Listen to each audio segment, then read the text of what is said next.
New free ở cô chỉ trang mệt khóa om tôi bớt sang lại mình cặp yên. Tận này có màu sắc lại chạy mút cái chỉ trang dòng đề đây lại cái nóc na nhiều trôn làm nghị định 176. Sân 176 nên nhiều bia nên nghị định nên nhiều bia nên săn giải thưởng. Sân mà nóc này nhiều bia nhiều pre lại quyền cái buồn sang phối hợp hơn nóc na cộng sản Việt Nam nhiều pre tội giác tội phạm sẽ xì như là làm này nên sẽ xì như màu lum ta làm nên chun ta lại so làm địa đê cực lại như là vi phạm nhiều bia nên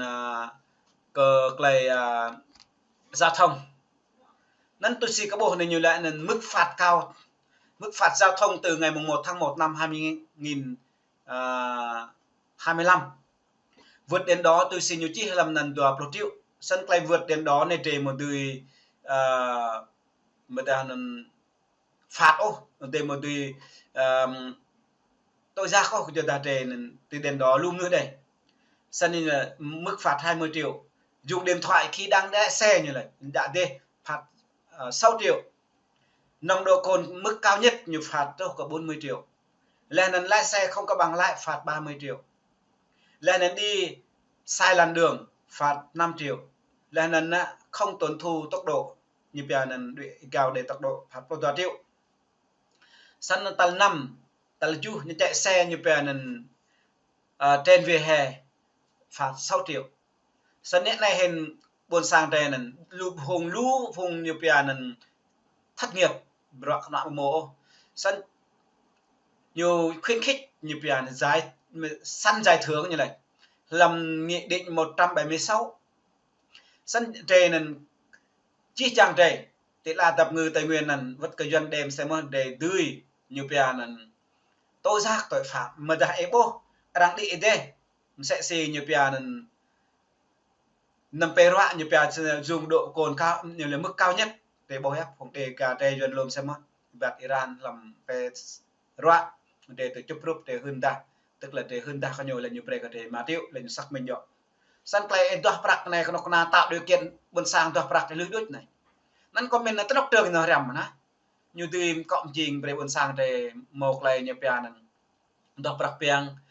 dọ từ xì lại nhiều chi trồn làm nghị định 176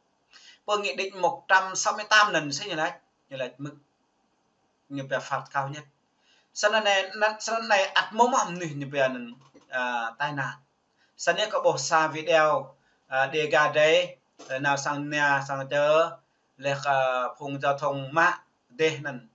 gì nhiều chôn út nhiều cầu vịt là một điều nên không nào như ngã clip như này thì dọn như lang làm sẽ xì clay chôn út cầu nần làm sẽ xì một dỗ đây là làm clay so nhu bình giờ thông ngã sân mới để papre buổi sáng đề gà sẽ xì làm video có bộ vùng hàm mỏng như trong mạng thì hắn đà hàm mỏng thì hàm mỏng đo vịt mạ vịt lui á bè để nuôi để xuất phát mừng nhiều bè thôn quê mà hàng làm lợ làm chợ làm lề mà để giờ xuất phát mừng nhiều bè phùng trồng xa phùng mạ bọ não sân thể thầu kral buồn sang là cái nắp này hình cơ clay câu chẳng lạch này xảy ra tai nạn thì là Việt Nam này hình cao nhất xảy ra Việt Nam nên để ra soát thử duyên bè này phùng vi phạm giao thông gây ra tai nạn trầm trọng làm nhiều lần chắc chắn nhiều đu là thủ tục sẽ xì bằng lái này rạm AT như này bây giờ vẫn vi phạm pháp luật vẫn gây ra tai nạn anh học nhiều thuộc còn là một dọ xì nhiều một bằng lái ô anh học nhiều thuộc chỉ là nơi lương tâm bơm nơi này một bằng lái ô bây giờ những đi một gây ra tai nạn ô còn nơi này nó chỉnh nuôi nhiều pian ý thức và nhận thức được sau khi tham gia giao thông nhiều nhận thức được ý thức được cái gây hậu quả như ví dụ chặt một ly đi một dặm nhiều giảm tốc độ nhiều thâu răng nhiều po đó rất quan trọng này hiện tại là Việt Nam lưu po một bằng lái lưu po một đủ giấy tờ thủ tục được tham gia giao thông nhưng vẫn xảy ra tai nạn do họ không ý thức được một thứ hai nữa là bằng lái đá số thì Việt Nam như vậy mà sẽ gây ra tai nạn. Cho nên là nhôm trôn để như về nghị định 168 và Nghị định 176 nên nó nhiều mục đích nhiều một dùm ta xa như là về tham gia giao thông gây như là rất nhiều tai nạn, gây tai nạn rất nhiều, cho nên mình phải hạn chế tai nạn. Thứ hai như là về ùn tắc giao thông, cho nên nhiều ngã nên không chạy ấu này, không vượt đèn đỏ này, không lăng lách này, không dùng chất men này, là không chạy nhiều quá tốc độ này, rồi nhiều không chạy xe trên vỉa hè này, đủ kiểu nhiều can thiệp về vấn đề là an toàn giao thông. Nhưng mà nhiều được cái này mắt cái kia này, hết buồn sang sức ngã buồn sang bố làm mặt trạng lúc nào cũng sàn nhiều đưa ra nghị định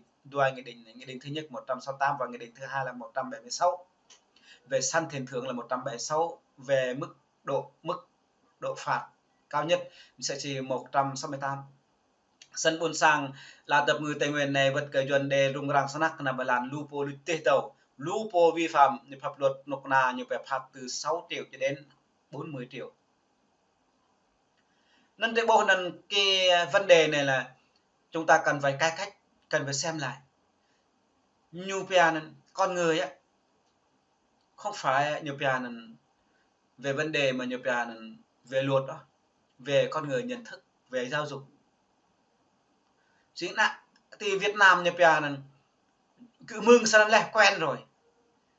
Dù chúng ta có đẻ ra ví dụ 100 luật đi nữa cũng vậy thôi. Ai là người lợi, tức là nộp na lợi, còn buôn sang là thiệt hại. Nhưng mà ngay từ đầu giáo dục cái tư tưởng lương tâm như phải có lương tâm.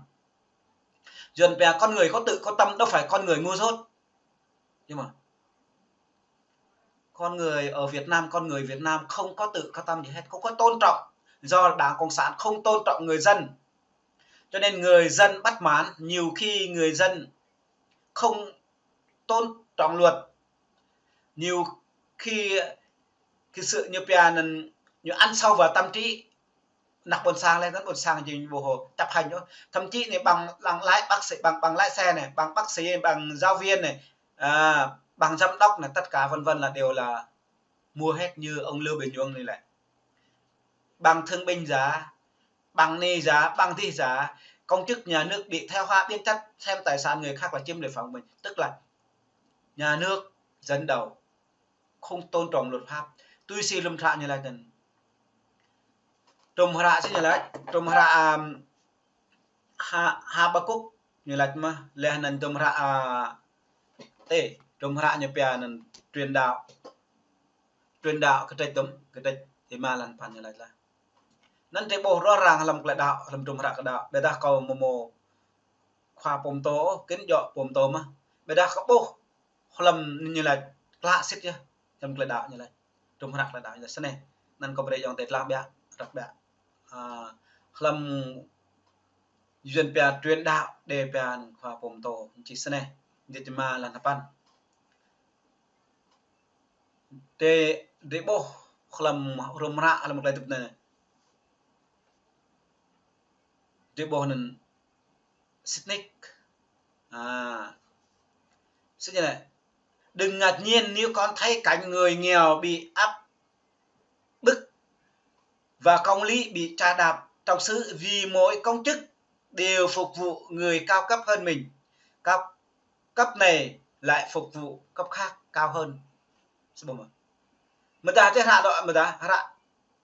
Habakuk như chỉ rõ ràng nhưng mà sao Habakuk lo bây giờ tệ mơ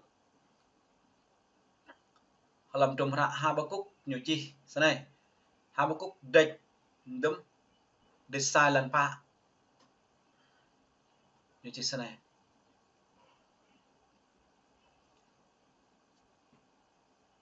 để có mạng ban dịch một căn sân dòng tệ luật pháp không được tôn trọng, công lý chẳng được thi hành, đúng không? Tức là bọn hung ác lần lượt, người công chính làm thiền lệch như vậy căn công lý. Vì thế chỉ của này, vì thế luật pháp không còn hiệu lực, công lý chẳng bao giờ được thực thi. Kẻ không ác bao vây người công chính. Kẻ không ác là ai? Kẻ nắm luật. Người công chính là ai? Phùng huyện phụ. Cái thì tự chuyện ngạ sát nào sanan nhá. Để bộ. Lâm lên là tập người Tây Nguyên để bộ sanan. Sanan màu chơi lại, còn đi là chậm.